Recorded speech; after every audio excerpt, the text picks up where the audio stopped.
Good evening, my friend.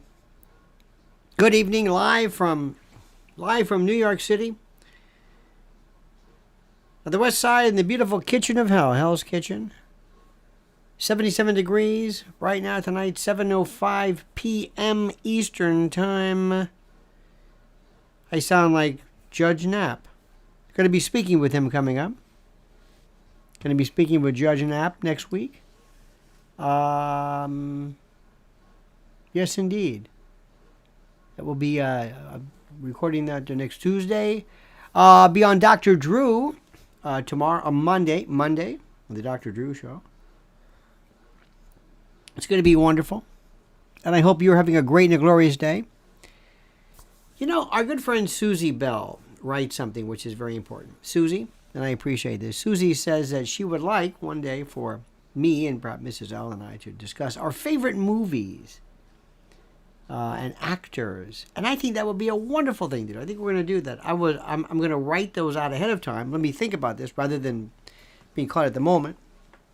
I have very, very many thoughts about that. I'm more proficient, I believe, when it comes to music. Music has that's been more of an effect on me. But you know, it's funny. It's funny you say that because lately I've been listening to a lot of wonderful lectures on cinematography and lighting and like. It's funny that you say that. So we're going to do that. Who saw President Trump in his speech? Did anyone hear President Trump and his speech in Georgia? Anybody see that? Scott Robinson, how are you, Scotty? Good to see you, my friend. Did anybody watch? Did anybody see the president this eve? It was absolutely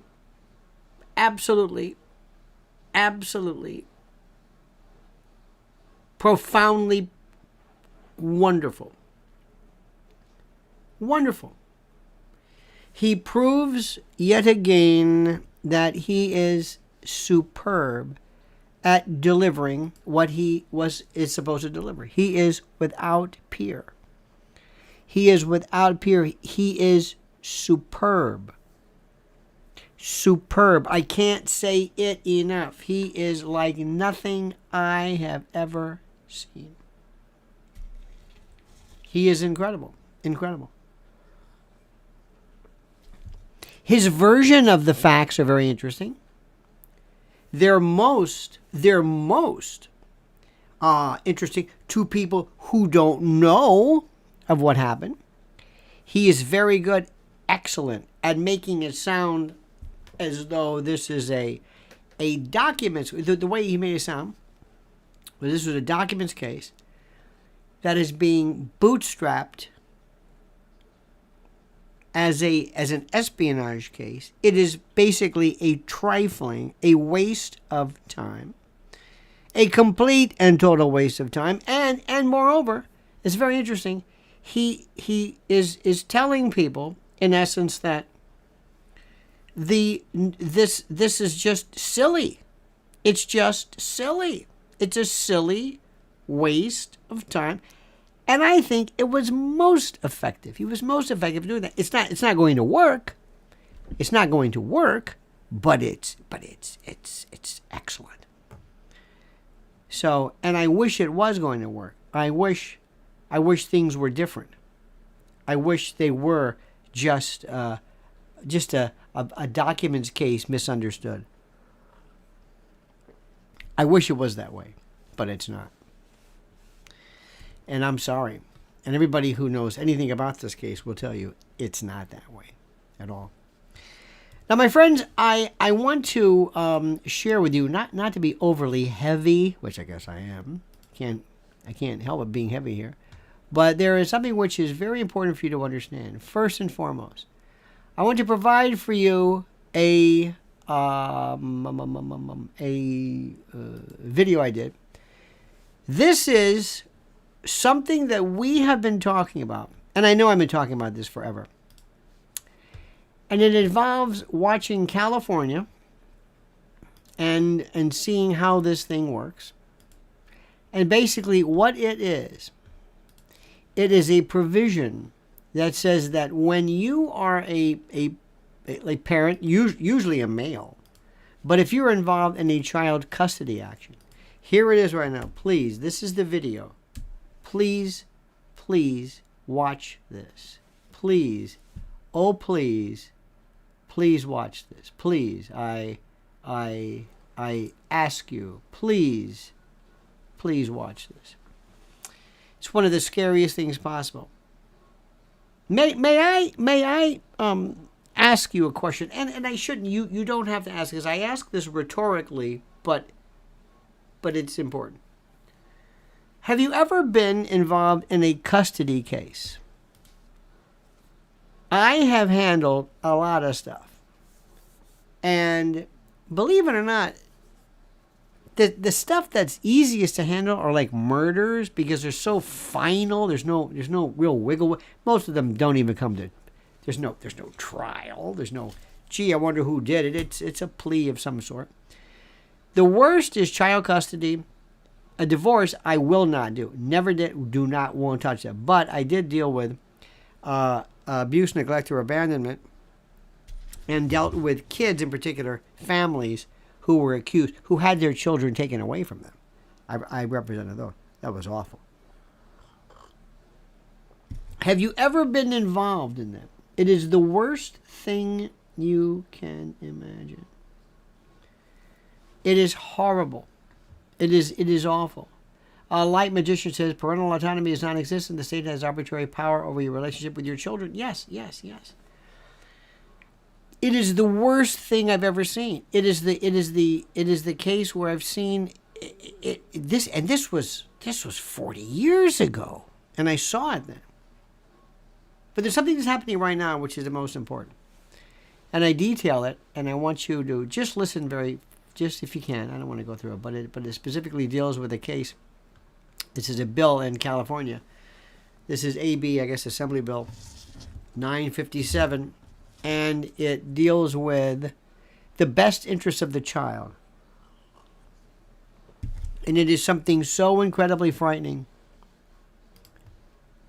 because what it does is it allows the state to come in and basically destroy families, separate families, deny custody, because one of the children decides that he or she is of a different gender, wants to be of a different gender, and the parent or parents are not accommodating enough to that child. And the parent who is the most accommodating, who deals with, let me just read this to you. It's very, very interesting. It doesn't take that long. This says, this is the bill. Existing law governs the determination of child custody and visitation in contested proceedings. And by the way, if it happens in California, it's going to happen in place else. Anyway, existing law governs the determination of child custody and visitation in contested proceedings and requires the court, for purposes of deciding custody, to determine the best interests of the child based on certain factors, including, among other things, the health, safety, and welfare of the child. This bill, for purposes of this provision, would include a parent's affirmation of the child's gender identity as part of the health, safety, and welfare of the child.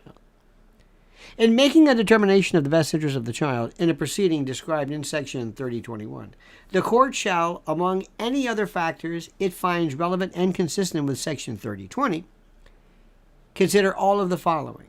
Section 1A, the health, safety, and welfare of the child. B, as used in this paragraph, the health, safety, and welfare of the child includes a parent's affirmation of the child's gender identity. What this means is that parents in custody fights will have a material, a real, an absolute incentive to support affirmation as a means of gaining custody, securing custody, maintaining custody. And judges will have to give priority to that issue when fighting and balancing the social factors. So if you are a Hasidic Jew, if you're a Muslim, if you're a Orthodox Armenian Christian, if you're a An atheist who believes in family values, if you believe that a child should not be able to determine their sex pre-pubescent, should not have surgery, should not, whatever it is, and your child goes, and this is really the problem, goes before some CPS, Child Protective Services agent, and says, Mommy and Daddy won't listen to me. I want to be a girl. And they don't want to let me be a girl. Oh, we'll take care of that. Pull you out of the house. And it will be treated as though it is a case of abuse, abandonment, or neglect. It's happening. It's happening. Before our very eyes, it is happening. Do you hear me? It is happening.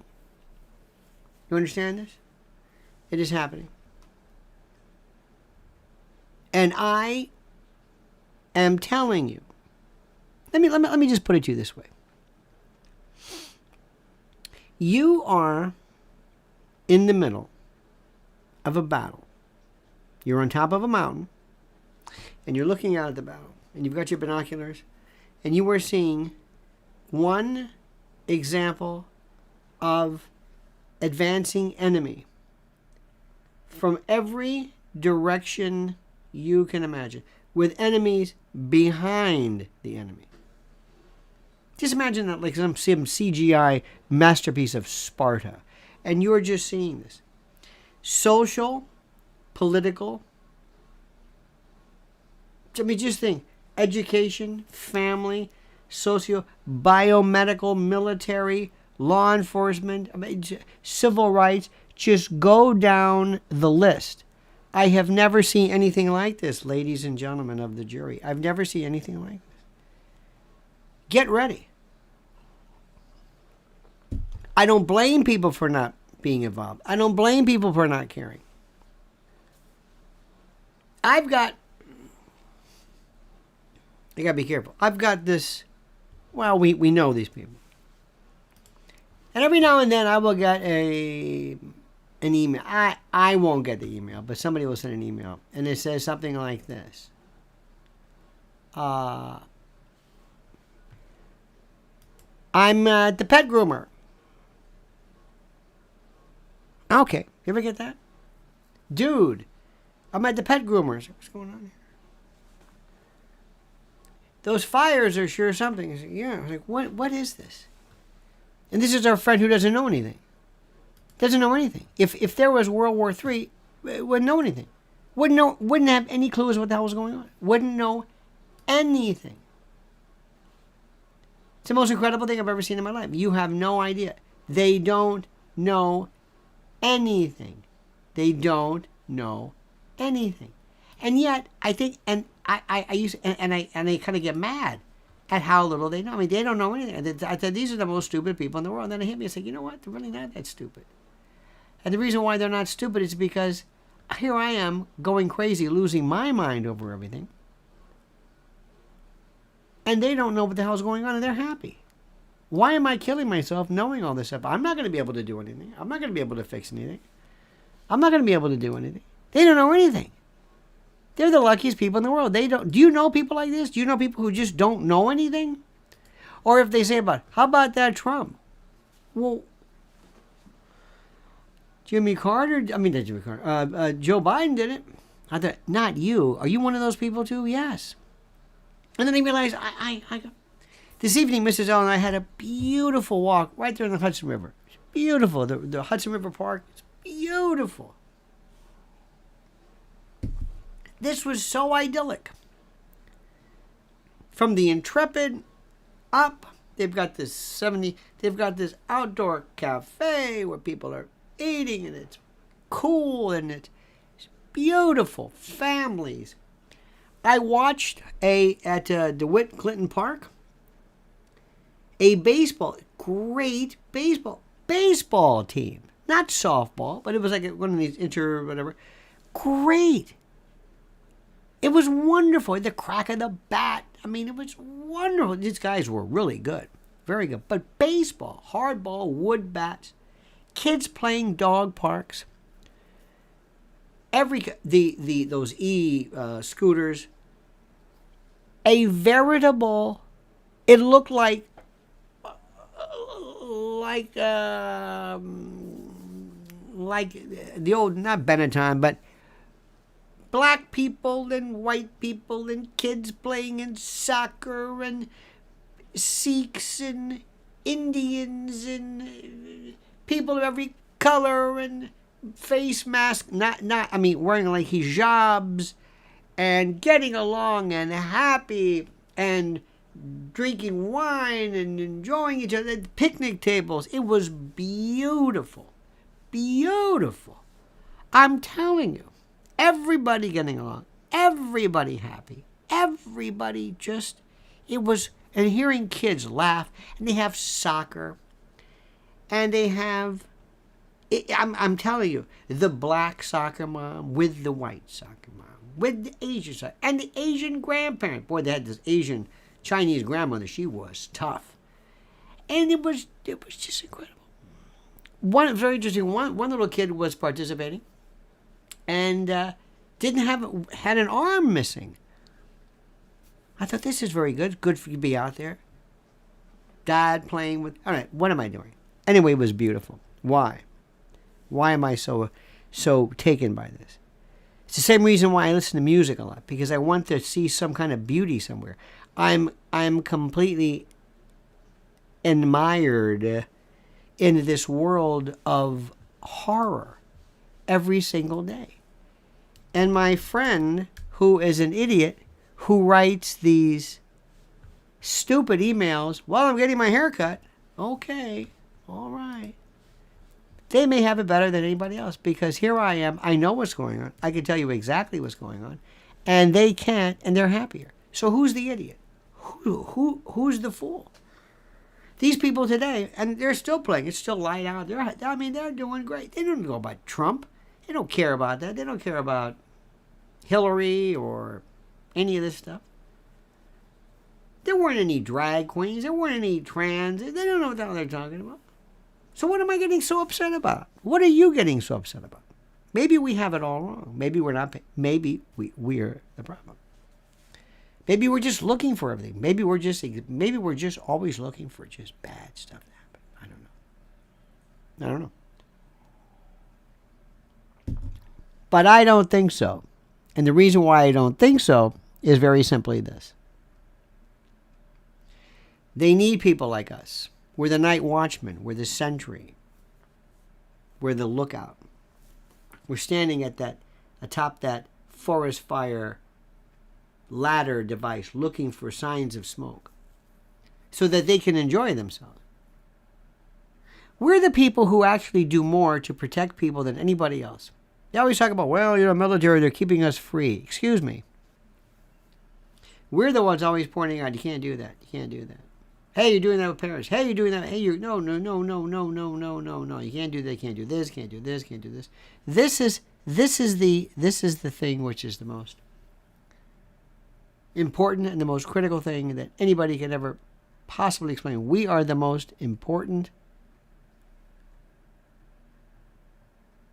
fighters in the front line of freedom. I know that sounds corny, but either you believe it or you don't. And if you don't, this is my favorite. You are a corporation via birth certificate traded on a bond market. That has been, as you know, one of the absolute guaranteed belief, the articles of faith to be a conspiracist is that. You've seen this one going on, that when you're born, your social security number is really some kind of a marketing. And I'm not necessarily saying it's not true, but it is in essence more figurative. But it goes to show me, when you tell me that, I know who you are. So I know which books you've read, and I know you're a part of which conspiracist group you are from. It's like people who talk about Jekyll Island, or people who talk about, there's certain phrases. It's like, okay, I know where you came from. I know where you got your background. Years ago, the code word was the Gulf of Tonkin. The Gulf of Tonkin. Oh, okay, I know. Jesse Ventura loved the Gulf of Tonkin. But you know what? I'll take you any day over these people walking around saying, what? The very fact that you want to go deeper, the very fact that you want to go deeper, and that you want to dig into this, and to go behind, whatever people believe to be this facade, this Potemkin village of order, good for you. Anyway, going back to the Trump thing, I think it was terrific. I think he looked great. He has not changed in appearance in 8 years. Everybody else leaves. Biden is just falling apart. Biden's 80. Alan Dershowitz is going to be, 85? When you see Mick Jagger is Biden's age. Mick Jagger's a freak. So is Keith Richards, for God's sake. They're still doing this. They're still doing the thing. It just goes to show you genetics. It's not, God bless him. But you know what, though? He looks terrific. He knows how to play a crowd. He is able to possess and to maintain such ardent adherence to his philosophy. He is a genius at that. A genius. You understand this? But I'm sorry to tell you that he's in a world of hurt. And I just want you to understand that. And I don't want you to fall into this delusion that because everybody's clapping and because they're laughing at him, that there's nothing to be serious. Or that Jack Smith's a joke and this guy's a joke. Oh, no. Oh, no. Not at all. So, my dear friends, let me ask you something on a lighter note. And I'm very intrigued by this. And this is the way it starts off. This is where our dear friend, who is it? Who started off? I can't read. It doesn't go up high enough. But you asked a very serious question. You said, what were the favorite movies? I don't want to tell you something right now because I think that's a very nice idea. I'm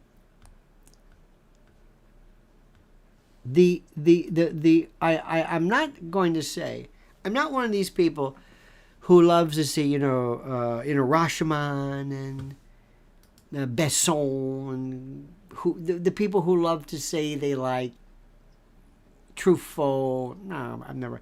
I'm not that much of a scholar. The movies, if you ask a question, that I think to me are that really had the most important. Number one, the biggest impact. Not just favorite, but biggest impact. Number one is The Godfather. 1 and 2. And the reason why, believe it or not, I was 14 years old. Went with my dad. We went to see this together. I remember to see this.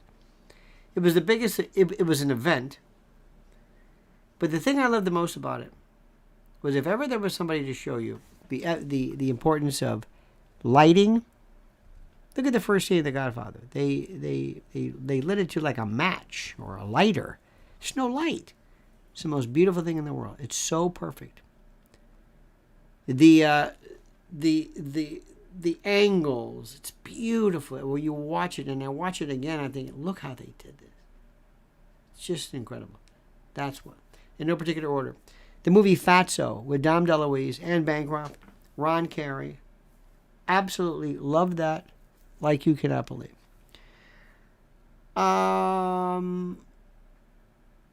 Network. If you can see the book behind me, Mad as Hell, it's about Paddy Chayefsky. Paddy Chayefsky, his writing.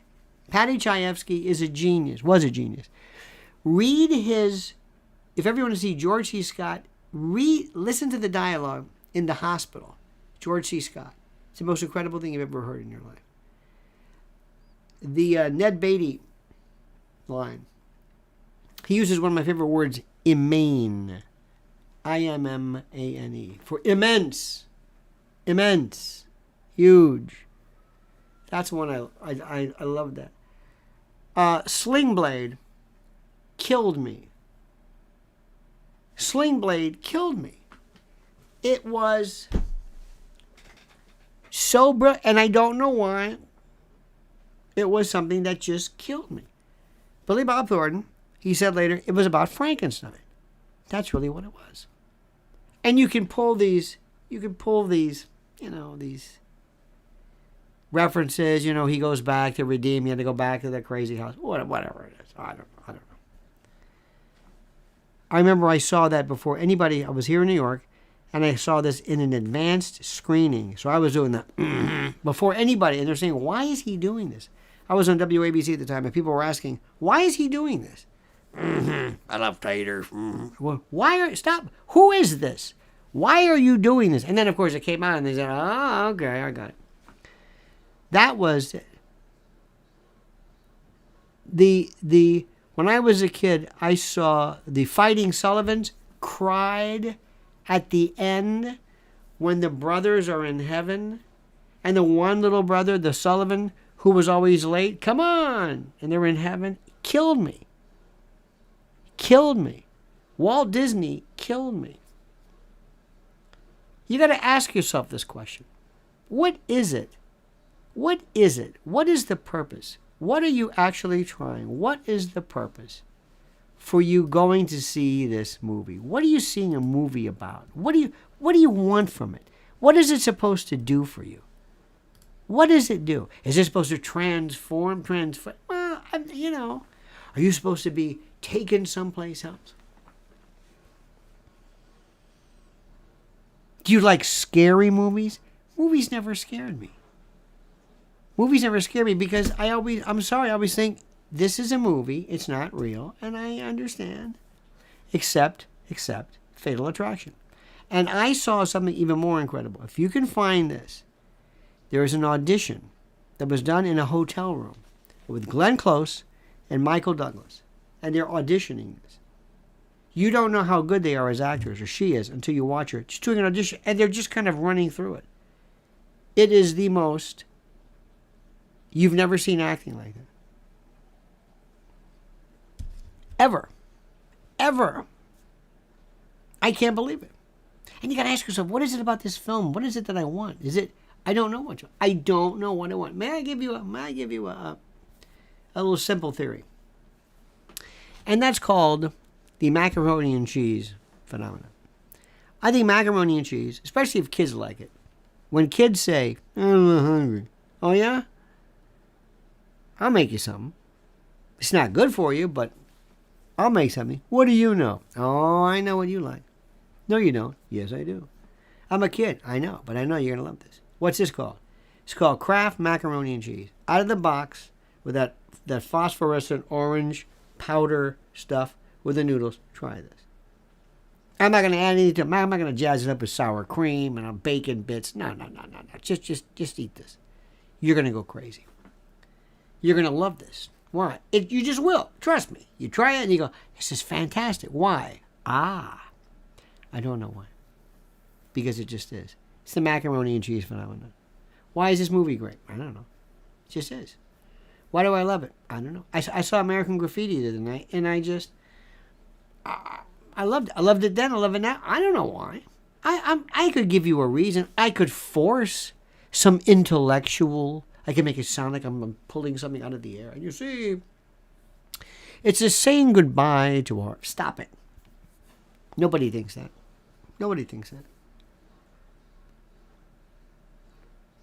Certain movies do certain things. Paul Schrader was doing an interview on not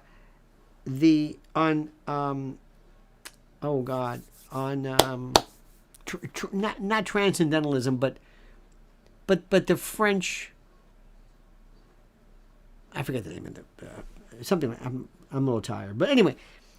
For example, Bresson and others. He was if somebody knocks at the door, they show the door first,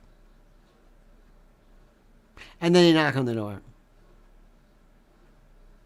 and then they open the door, and he's explaining why most people when the door closes, you want to go to the next scene, but in this.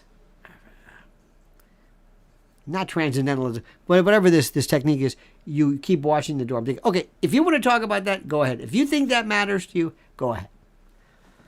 Dialogue is great. The acting is great, for whatever it's worth. The lighting, the sound, the distance to the person, if the camera's too close, I don't know. Sometimes you like things because it just has nothing to do with reality. Sometimes it does, sometimes it doesn't. It's the macaroni and cheese defense. I don't know why. It's one of those things. There are some things that are just wonderful. There are smells that go, that's beautiful. Why? I don't know. Why is garlic? I don't know. I don't know. When you sometimes are forced to analyze something, you artificially create heft and weight in the subject when it doesn't exist. That's why therapy is so dangerous.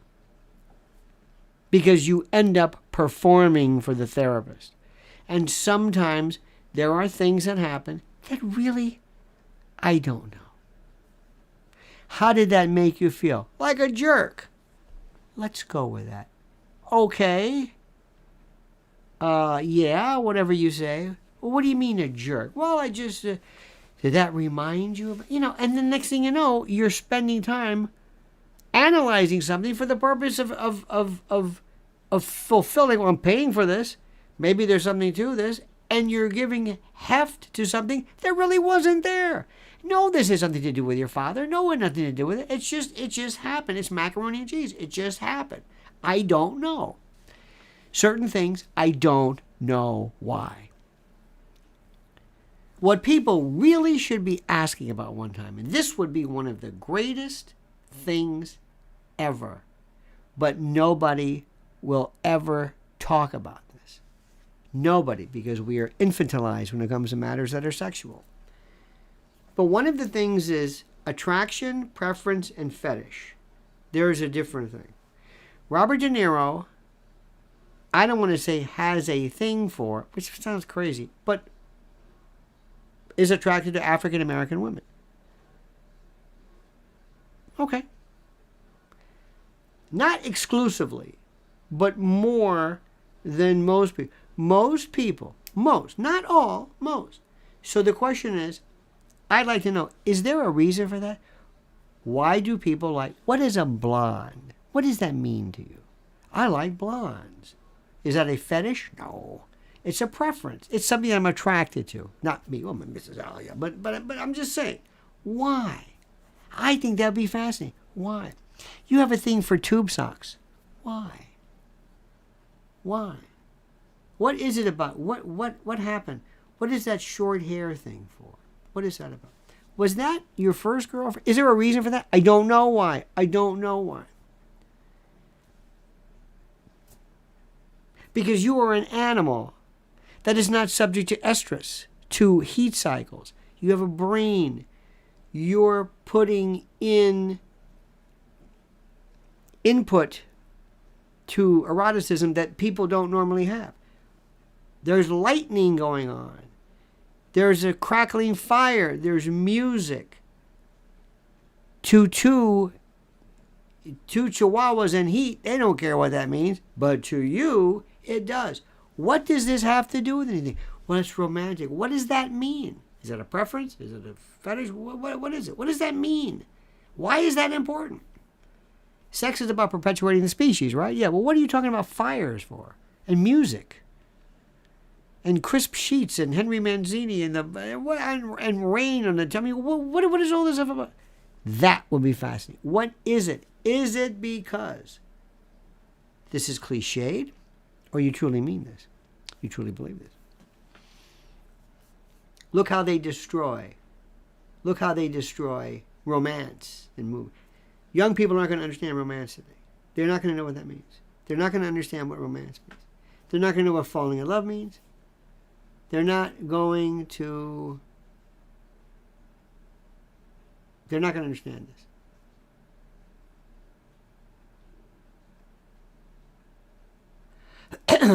My family keeps insisting that I have a fetish for a particular ethnicity because my first girlfriend was that ethnicity.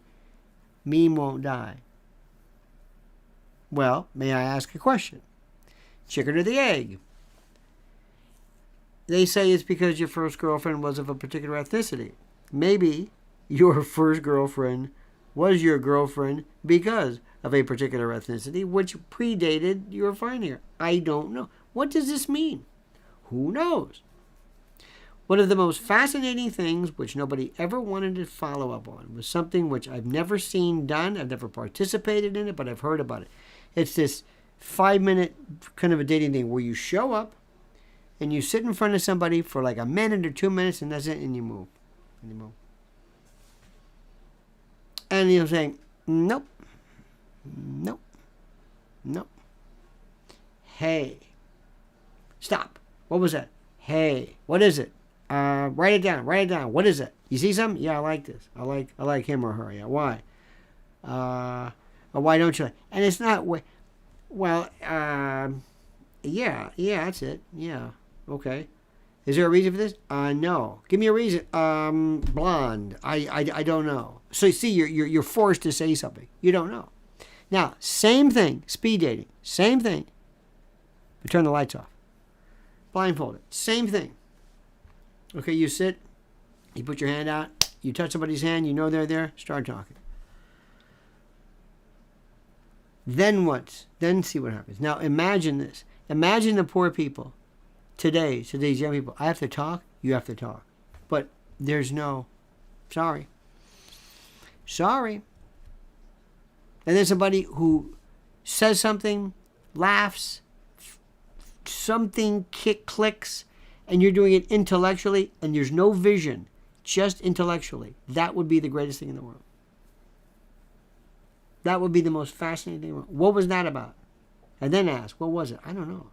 Is it humor? Is it this? Well, people say, well, sense of humor is very important to me. Well, I hope so. But that's not it either. What is it? My favorite expression, opposites attract. No, they don't. That's magnets. Opposites do not attract. That's a myth. People who are similar. Too opposite doesn't work. Let me tell you something. Yeah, it wasn't Richard Ramirez in the dating game. It wasn't Richard Ramirez. No, it was the other guy. It was the guy with the long hair. Richard Ramirez was a night stalker. He was not in the dating game. It was the other fellow. I can tell you right now. Serial killer. Dating game. His name was, Rodney Alcala. He died in 2021. Rodney Alcala, not Richard Ramirez. That's the Night Stalker. And I'm very familiar with that guy. That was one of the worst of the worst, because he really became too involved in the notion of evil. I'm going to leave you with this. We're going to pick this up again. I think this is a fascinating subject. By the way, if you ever have subjects for me, please drop me a line, Lionel@LionelMedia.com. I'm curious as to what it is. Please do me a favor. Please watch this very important video on the loss of parental autonomy. This is bad stuff. Bad stuff. Make sure you watch that. Also, please like these videos. Like this tonight. Please subscribe to the channel if you already haven't. Mrs. L has a beautiful video on Lynn's Warriors. Please watch that. Follow her also at Lynn's Warriors, which is wonderful. Okay, please. It's wonderful. Excellent. And I'm at Lionel Media. All right, dear friends. We'll see you again tomorrow. Tomorrow morning, same bad time, same bad channel. 8 a.m. Until then, remember, thank you so much for being with us. Have a great and glorious day. By the way, very good interest. There's a documentary on, I think it's Netflix, about Arnold Schwarzenegger. It's excellent. I'm going to watch, I think, part 2 or something tonight. I never thought I'd enjoy it. It's excellent. All right, dear friends, have a great and glorious night. See you tomorrow, 8 a.m. Until then, remember, the monkey's dead. The show's over. Sue ya. Dead.